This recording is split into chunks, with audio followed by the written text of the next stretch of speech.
নমস্কাৰ বন্ধু বান্ধৱীসকল, আশা কৰোঁ সকলো ভালে আছে। মোৰ আন এটি ভিডিঅ'লৈ আপোনালোকক পুনৰবাৰ স্বাগতম জনাইছোঁ।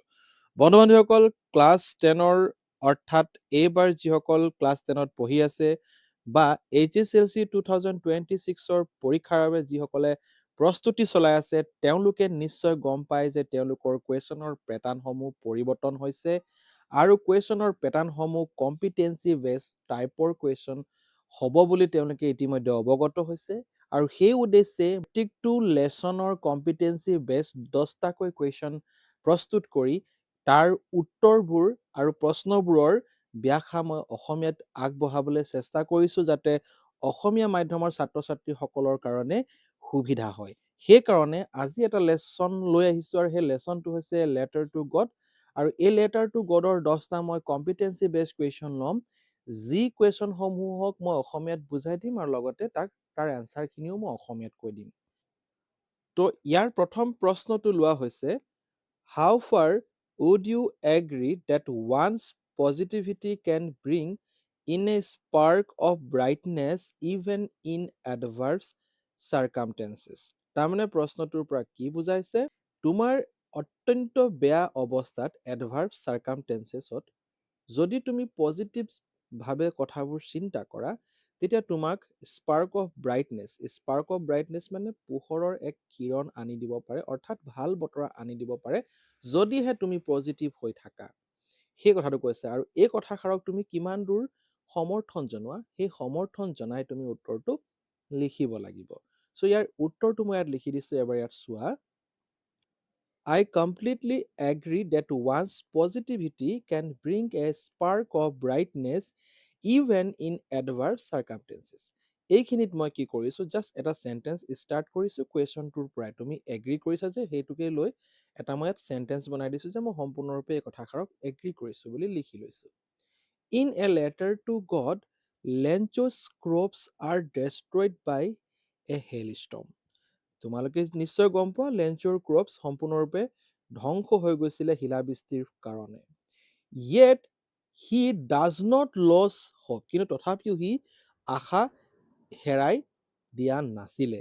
His strong faith and positive belief in God give him the courage to write a letter asking for help. আৰু তেওঁৰ যিটো পজিটিভ যিটো ধাৰণা, যি বিশ্বাস, ভগৱানৰ প্ৰতি যিটো অসীম যিটো বিশ্বাস আছিলে, সেই বিশ্বাসৰ ফলস্বৰূপে তেখেতে সাহস পালে ভগৱানক এটা চিঠি লিখিবৰ কাৰণে, যাৰ জৰিয়তে তেওঁ ভগৱানৰ পৰা সহায় পাব।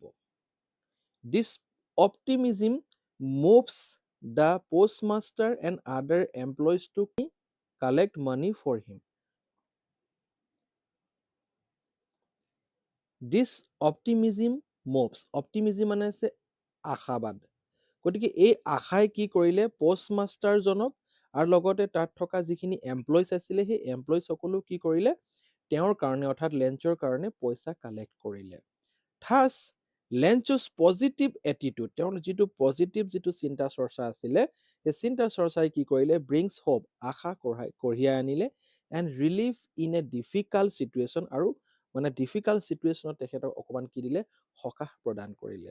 শ্বয়িং ডেট, এই কথাটোৱে কি বুজাইছে, positivity can light up even the darkest times, মানে আটাইতকৈ অন্ধকাৰময় সময়ছোৱাটো যদি তুমি পজিটিভ হৈ থাকা, তেতিয়াহ'লে তাতো তুমি কি পাবা, এটা আশা দেখা পাবা। নেক্সট কুৱেশ্যনটো চোৱা। What idea did the postmaster come up with? What did he do to stick to his resolution? তো ইয়াৰ এনচাৰটো চাবা। কি লিখা আছে, প্ৰথমতে প্ৰশ্নটো বুজি লোৱা। What idea did the postmaster come up with? পোষ্টমাষ্টাৰৰ ওচৰত কি এটা আইডিয়া আহিছিলে সেইটো সুধিছে। What did he do to stick to his resolution? তেখেতৰ যিটো দৃঢ় সংকল্প আছিলে যে মই লেঞ্চক সহায় কৰিম, তাৰ কাৰণে তেখেতে কি কৰিলে বা কি কৰিছিল সেইটো সুধিছে। So in a letter to God, এই letter to God নামৰ পাঠটোত postmaster came up with the idea of helping Lencho by collecting money and sending it to him in the name of God so that Lencho's fate would not be shaken. তেওঁৰ আইডিয়াটো হৈছে লেঞ্চক সহায় কৰাটো। আৰু কেনেকৈ সহায় কৰিছিলে, পইচা কালেক্ট কৰি বা কালেক্টিং কৰি, আৰু এই পইচাখিনি কালে পঠিয়াই দিছিলে, লেঞ্চলৈ পঠিয়াই দিছিলে। কিন্তু আৰু তাত সেই চিঠিখনত নামটো কি দিছিলে, কাৰ নাম দিছিলে, ভগৱানৰ নাম দিছিলে, যাতে লেঞ্চৰ ভগৱানৰ প্ৰতি থকা যিটো বিশ্বাস, সেই বিশ্বাসটো ভাঙি নাযায়। টু ষ্টিক হিজ ৰিজলিউশ্যন, তেখেতৰ এই দৃঢ় সংকল্পত অটল থাকিবৰ কাৰণে she contributed a part of his own salary, তেওঁৰ নিজৰ অকণমান চেলাৰীয়ে তেখেতক দি দিছিলে। এণ্ড পাৰ্চিউডেড আদাৰ পোষ্ট অফিচ এমপ্লয়িজ, আৰু আন যিসকল পোষ্ট অফিচত থকা যি কৰ্মচাৰী আছিলে তেওঁলোককো কি কৰিলে, পাৰ্চিউডেড কৰিলে। এণ্ড ফ্ৰেণ্ডছ, আৰু লগতে কিছুমান বন্ধুকো পাৰ্চিউডেড কৰিলে টু ডনেট মানি, টকা কি কৰিবৰ কাৰণে, ডনেট কৰিবৰ কাৰণে। She then sent the collected amount to লেঞ্চ, তাৰপিছত সেই কালেক্টেড পইচাখিনি, গোটাই থোৱা পইচাখিনি লেঞ্চলৈ পঠিয়াই দিলে, আৰু signing the letter as God, আৰু সেই লেটাৰত কি বুলি লিখি দিলে কি বুলি, গড বুলি লিখি দিলে, যাতে লেঞ্চৰ যি ভগৱানৰ প্ৰতি বিশ্বাস সেইটো ভাঙি নাযায়। 3 নম্বৰ প্ৰশ্নটো চোৱা, explain the irony in the chapter A letter to god. A letter to god নামৰ যিটো চেপ্টাৰ আছে, তাৰ যিটো আইৰনি বা যিটো মুখ্য বিষয় বা যিটো মুখ্য দুখ লগা বা বেদনাদায়ক যিটো কথা, সেই বিষয়ে লিখিব কৈছে। চ' ইয়াৰ এনচাৰটো কি লিখা হৈছে চোৱা, the irony in a letter to God lies in the contrast between Lencho's strong faith and his misunderstanding of human kindness. এই পাঠটোৰ যিটো বিষয়বস্তু আছে, সেই বিষয়বস্তুটো লেঞ্চৰ strong faith and his misunderstanding of human kindness, তেখেতৰ অৰ্থাৎ লেঞ্চৰ যিটো ভগৱানৰ প্ৰতি প্ৰবল বিশ্বাস আৰু কিছুমানৰ মাজত যে মিছআণ্ডাৰষ্টেণ্ডিং হয়, তাক লৈয়ে এই পাঠটোত কিছুমান কথা লিখা হৈছে। সেইটো হৈছে কি, though it is the postmaster and the post office employees who help Lencho by collecting money for him. মানে লেঞ্চৰ কাৰণে যদিও পোষ্টমাষ্টাৰ আৰু তাৰ কৰ্মচাৰীসকলে পইচা কালেক্ট কৰি তেখেতক সহায় কৰিছিল, Lencho believes that the money has been sent by God, কিন্তু লেঞ্চোৱে বিশ্বাস কৰি ল'লে যে সেই পইচাখিনি ভগৱানেই পঠিয়াই দিছে বুলি।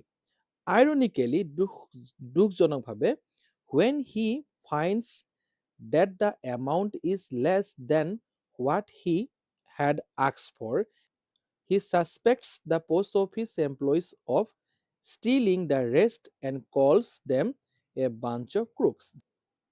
যেতিয়া লেঞ্চৰ পইচাখিনি হিচাপ কৰি দেখা পালে যে পইচাখিনি কম হৈ আছে যিমান সি বিচাৰিছিলে, তেতিয়া সি সন্দেহ কৰিছিল বা কৰে যে পোষ্ট অফিচৰ মানুহসকলে এই পইচাখিনি চুৰ কৰি লৈছিলে, আৰু সেইকাৰণে পোষ্ট অফিচৰ মানুহসকলক কি বুলি কৈছিলে, এ বাঞ্চ অফ ক্ৰোকছ বুলি কৈছিলে। Thus the people who actually act like God are doubted, যিসকল মানুহে ভগৱানৰ নিচিনাকৈ কাম কৰিলে তেওঁলোককে লাষ্টত গৈ কি কৰা হ'ল, ডাউট কৰা হ'ল। সেইটোৱে হৈছে এই পাঠটোৰ irony, highlighting the irony of the story, আৰু এইটোৱে এই ষ্টৰীটোৰ আইৰনিটো প্ৰকাশ কৰে। নেক্সট তাৰপিছত যিটো কুৱেশ্যন আছে, কুৱেশ্যনটো এবাৰ আমি চাই লওঁ। ইয়াত কি কৈছে, the post master experience in the contentment of a man who had perform a good deed handed the letter to Lencho. এই পোষ্ট মাষ্টাৰ গৰাকীয়ে কি কৰি আছিলে, কিবা এটা ভাল কাম কৰিলে তাৰ যিটো মাদকতা বা তাৰ পৰা যিটো সুখ পোৱা যায়, সেই সুখটো তেওঁ কি কৰিছিলে, অভিজ্ঞতা কৰি আছিলে। How did Lencho react when he counted the money, কিন্তু লেঞ্চোৱে কি ধৰণৰ ৰিয়েকশ্যন দিছিলে যেতিয়া সি পইচা কাউণ্ট কৰিছিলে। তো ইয়াৰ এনচাৰটো কি লিখিছো মই ইয়াত, when Lencho counted the money he became angry, যেতিয়া সি পইচা কাউণ্ট কৰিবলৈ আৰম্ভ কৰিছিল সি খং কৰিছিলে, এণ্ড ডিছএপইণ্টেড, আৰু অসন্তুষ্টি প্ৰকাশ কৰিছিল। He had asked God for 100 pesos but he found only 70 pesos in the envelope, সি ভগৱানক 100 pesos বিচাৰিছিলে কিন্তু তাত 70 pesos হে পালে। Lencho fully trusted that God could not make a mistake, ভগৱানক বহুত বিশ্বাস কৰিছিল আৰু সি ভাবিছিল আৰু সি গম পাইছিল যে ভগৱানে কেতিয়াও একো মিষ্টেক নকৰে।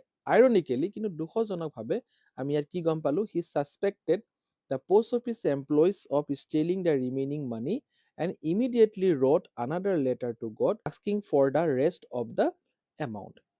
তো ইয়াত ক'ব কি বিচাৰিছে যে আইৰনিকেলি সি কি কৰিলে ছাছপেক্টহে কৰিলে কাক কৰিলে পোষ্ট অফিচৰ এমপ্লয়িজখিনিক এই পইচাখিনি চুৰ কৰা হৈছে বুলি আৰু লগতে ইমিডিয়েটলি লগে লগে কি কৰিলে সি এখন ছেকেণ্ড লেটাৰ লিখিলে ভগৱানক যে থাকি যোৱা পইচাখিনি মোক পঠিয়াই দিয়ক বুলি নেক্সট কুৱেশ্যন নম্বৰ 5 টো চোৱা ইয়াত কি কৈছে people often get support from family and friends during difficult times মানে মানুহক প্ৰত্যেক মানুহক কি কৰে ছাপোৰ্ট প্ৰদান কৰে তেওঁলোকৰ পৰিয়ালে আৰু লগতে তেওঁলোকৰ বন্ধু সকলে তেওঁলোকক কি কৰে ছাপোৰ্ট দিয়ে কি সময়ত ডিফিকাল্ট টাইমছত অৰ্থাৎ বেয়া সময়ত ফেমিলিয়ে আৰু ফ্ৰেণ্ডছে কি কৰে ছাপোৰ্ট দিয়ে বুলি কৈ লৈছে how does Lencho's family behave after the harvest is ruined মানে এই লেঞ্চৰ যি ফেমিলি আছিলে সেই ফেমিলিসকলে কি বিহেভ কৰিলে যেতিয়া গোটেই শস্য পথাৰ ধ্বংস হৈ গৈছিল তো ইয়াৰ এনসাৰটো মই কেনেধৰণে লিখিছো এবাৰ চাই লোৱা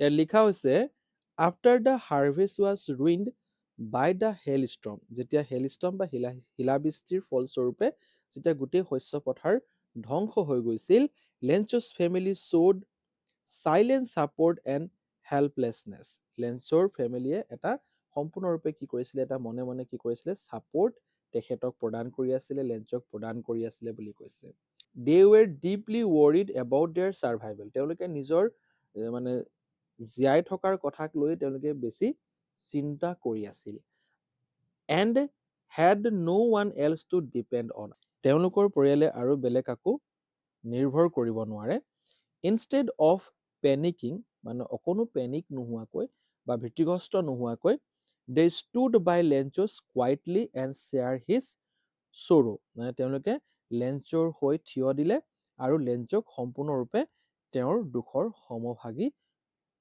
হ'ল তেওঁলোকৰ পৰিয়ালে দে ট্ৰাষ্টেড হিজ ডিচিশ্যন আৰু তেওঁলোকে লেঞ্চৰ যিবোৰ ডিচিশ্যন তাত বিশ্বাস কৰিছিলে to write a letter to God যাতে ভগৱানক যদি কিবা লেটাৰ লিখে তাৰ পৰা কিবা এটা সাহায্য বা সহায় পোৱা যাব বুলি তেওঁলোকৰ পৰিয়ালেও কি কৰিছিলে বিশ্বাস কৰিছিলে and looked towards him for hope আৰু তেওঁকে আশা হিচাপে তেওঁলোকে চাই আছিলে শ্বয়িং ইউনিটি আৰু এই কথাটোৱে কি প্ৰকাশ কৰিছিলে ইউনিটি একতা এণ্ড ফেথ আৰু বিশ্বাস ডিউৰিং দ্য ডিফিকাল্ট টাইমছ একদম বেয়া অৱস্থাত তেওঁলোকে এই কথাটোৱে প্ৰকাশ কৰিছে যে তেওঁলোকৰ মাজত কি আছে ইউনিটি আছে আৰু বিশ্বাস আছে ইজনে আনজনক ছাপোৰ্ট কৰে কুৱেশ্যন নম্বৰ 6 টো এবাৰ চাই লওঁ ইয়াত কি লিখা আছে Lencho was an ox of a man working like an animal in the field but still he knew how to write Lencho যিহেতু অক্স অফ এ মেন মানে হৈছে কঠোৰ পৰিশ্ৰম কৰে তাৰমানে জীৱ জন্তুৰ নিচিনাকৈ কি কৰে খেতি পথাৰত কঠোৰ পৰিশ্ৰম কৰে কিন্তু তথাপিও তেখেতে চিঠি বা লিখা মেলা কৰিব জানিছিল এই বুলি প্ৰথমতে ষ্টাৰ্ট কৰি লৈছে এতিয়া কুৱেশ্যনটো কি কৰা হৈছে চোৱা what does this line tell us about the norm among such farmers at the time so' সেই সময়ত এই খেতিয়কসকলৰ কি নৰ্মছৰ কথা ইয়াত বুজাব বিচাৰিছে এই লাইনটোৰ পৰা তো ইয়াৰ এনচাৰটো কি হ'ব এবাৰ আমি চাই লওঁ দিছ লাইন শ্ব'জ that most farmers in those days work very hard but they were usually not educated সেই সময়ত যিসকল ফাৰ্মাৰ্ছে বহুত কঠোৰ পৰিশ্ৰম কৰি আছিল তেওঁলোক বেছি শিক্ষিত নাছিল বুলি কৈছে they spent all their time doing physical labor in the fields তেওঁলোকে বেছি সময় শাৰীৰিক পৰিশ্ৰম কৰিবলগীয়া হৈছিলে খেতি পথাৰত so they did not get a chance to go to school তেওঁলোকে সেইকাৰণে হয়তো স্কুললৈ যাবলৈ কোনো সুবিধা পোৱা নাছিলে সেই সময়ত Lencho knowing how to write was uncommon গতিকে লেঞ্চোই সেই সময়ত যেতিয়া চিঠি এখন লিখিব পাৰে সেইটো বৰ আনকমন টাইপৰ তাৰমানে অসাধাৰণ কথা কৈছে and it shows that he had some basic education despite his hard life যদিও তেখেতৰ জীৱনত বহুত বাধা বিঘিনি আহি আছে তথাপিও তেখেতে কিন্তু বেসিক এডুকেশ্যনটো লৈ থৈছিলে এই কথাটো এই লাইনটোৰ পৰা প্ৰকাশিত কৰিছে নেক্সট কুৱেশ্যন নম্বৰ 7 টো এবাৰ চাই লোৱা what according to you would have been the likely reaction of Lencho's wife upon knowing about him writing an actual letter to God. মানে এই লেঞ্চৰ ৱাইফৰ কি ৰিয়েকশ্যন আছিলে যেতিয়া গম পালে যে লেঞ্চই চিঠি লিখে আৰু চিঠি কাক লিখিছে ভগৱানলৈ এখন একচুৱেল মানে প্ৰকৃত এখন চিঠি লিখিছে বুলি যেতিয়া গম পালে তেতিয়া লেঞ্চৰ ৱাইফৰ ৰিয়েকশ্যনবোৰ কেনেধৰণৰ আছিল বুলি কৈছে।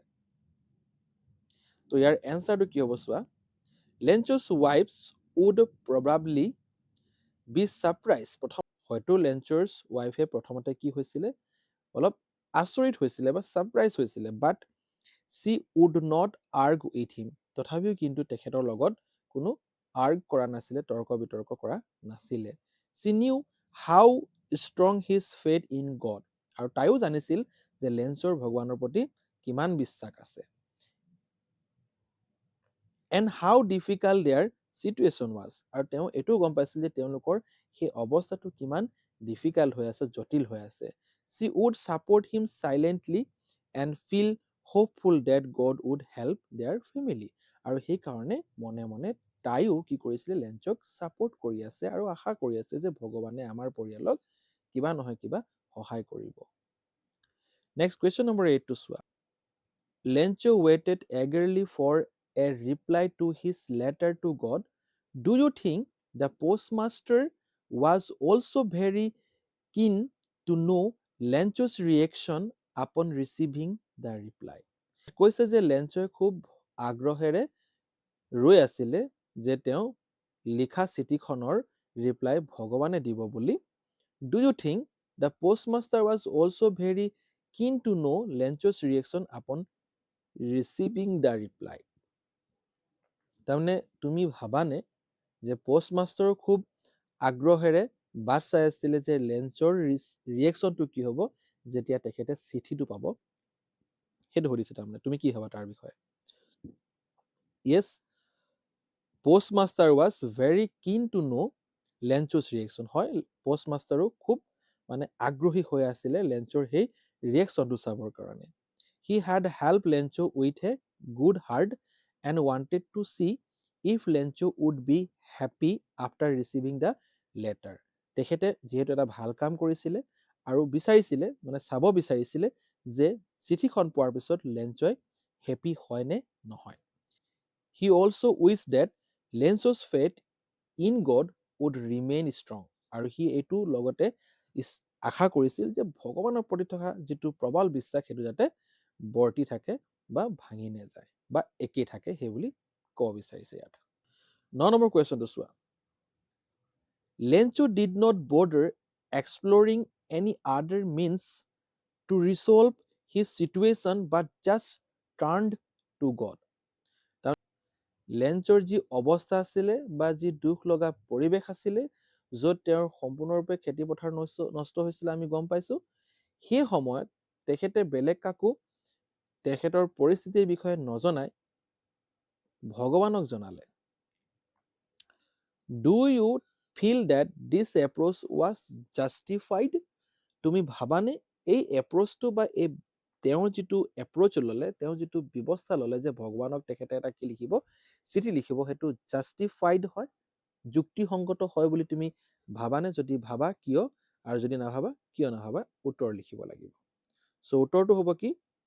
মই য়েছ বুলি লিখিছোঁ, ন' লিখিলে তোমাৰ নিজৰ ৰিজন এটা দিব লাগিব। লেঞ্চোছ এপ্ৰ'চ ৱাজ জাষ্টিফাইড, মই কৈছোঁ যুক্তিসংগত হয়। হি ৱাজ এ পুৰ ফাৰ্মাৰ, যিহেতু সি দুখীয়া খেতিয়ক। who had no one else to help him and no other way to earn money after his crops were destroyed. যিহেতু তেখেতক সহায় কৰিবলৈ আৰু কোনো নাই আৰু তেখেতৰ বেলেগ ৰাস্তাও নাই পইচা উপাৰ্জন কৰা, যিহেতু তেখেতৰ সম্পূৰ্ণৰূপে তেখেতৰ শস্যখিনি ধ্বংস হৈ গৈছিল, ডেষ্ট্ৰয় হৈ গৈছিল। His strong faith in God gave him hope. তেখেতৰ যিটো প্ৰবল বিশ্বাস ভগৱানৰ প্ৰতি থকা সেইটোৱে তেখেতক কি দিব, এটা আশা দিব, এনকাৰেজ আৰু লগতে শক্তি দিব। In a very difficult time, সেই পৰিস্থিতিত তেখেতক কি দিব, সেই ভগৱানৰ প্ৰতি থকা বিশ্বাসটোৱে তেখেতক সাহস প্ৰেৰণা দিব। Turning two god was his only source of comfort and support. গতিকে ভগৱানৰ প্ৰতি থকা যিটো বিশ্বাস বা সেই বিশ্বাসটোক লৈ যেতিয়া তেখেতে চিঠিখন লিখিলে, সেইটোৱে তেখেতৰ একমাত্ৰ কি আছিলে কমফৰ্ট এটা জোন আছিলে, মানে এটা ভাল লগা কথা আছিলে, আৰু লগতে তেখেতৰ এটা ছাপোৰ্ট আছিলে সেইটো বস্তু। ভগৱানৰ প্ৰতি যে তেখেত বিশ্বাস আছে বা ভগৱানে তেখেতক সহায় কৰিব, সেই কথাটো তেখেতক কি কৰি আছে, ছাপোৰ্ট কৰি আছে। কুৱেশ্যনটো এবাৰ পঢ়ি লোৱা। Why do you think Lencho' from a letter to God is able to predict the forthcoming rainfall even before the clouds appear? মানে ক্লাউডছ অৰ্থাৎ ডাৱৰ দেখাৰ আগতেই লেঞ্চই যে এই কথাটো প্ৰেডিক্ট কৰিব পাৰিছিলে বা ভৱিষ্যতবাণী কৰি দিব পাৰিছিলে যে অলপ পিছতে আৰু কি আহিবলৈ আছে, বৰষুণ আহিব বুলি তেখেতে কি কৰিব পাৰিছিলে, অনুমান কৰিব পাৰিছিলে। এই কথাটো তুমি কিয় ভাবা যে তেখেতে এই কথাটো অনুমান কৰি ল'ব পাৰিছে বুলি, তুমি কিয় ভাবা সেই বুলি প্ৰশ্ন কৰিছে। তো ইয়াৰ উত্তৰটো কি লিখা আছে এবাৰ চাই লোৱা। Lencho is able to predict the forthcoming rainfall. তেখেতেতো অনুমান কৰি ল'ব পাৰিছে যে অলপ পিছতে কি হ'ব, হয়তো বৰষুণ দিব বুলি অনুমান কৰি ল'ব পাৰিছে। Because he is a farmer, যিহেতু তেখেত কি হয়, এজন খেতিয়ক হয়। Who is closely connected to nature, যি নেকি প্ৰকৃতিৰ লগত খুব ওতঃপ্ৰোতভাৱে কি হৈ থাকে, জড়িত হৈ থাকে। হিজ এক্সপিৰিয়েঞ্চ, তেখেতৰ অভিজ্ঞতা এণ্ড অবজাৰভেশ্যন, পৰ্যবেক্ষণ, help him to sense the coming rain even before the clouds appear. গতিকে তেখেতৰ এক্সপিৰিয়েঞ্চ আৰু পৰ্যবেক্ষণে তেখেতক কি কৰিব পাৰিছে, অনুমান দিয়াব পাৰিছে যে অলপ পিছতে কি হ'ব, বৰষুণ হ'ব, যদিও তেখেতে কি দেখা পোৱা নাই, ক'তো ডাৱৰ দেখা পোৱা নাই। গতিকে ইমানখিনি আছিলে আজি ভিডিঅ'টো। যদি ভিডিঅ'টো ভাল পাইছে প্লিজ লাইক শ্বেয়াৰ কমেণ্ট কৰি দিব। ভিডিঅ'টো সম্পূৰ্ণভাৱে চোৱাৰ বাবে অশেষ ধন্যবাদ। থেংক ইউ ফৰ ৱাচিং।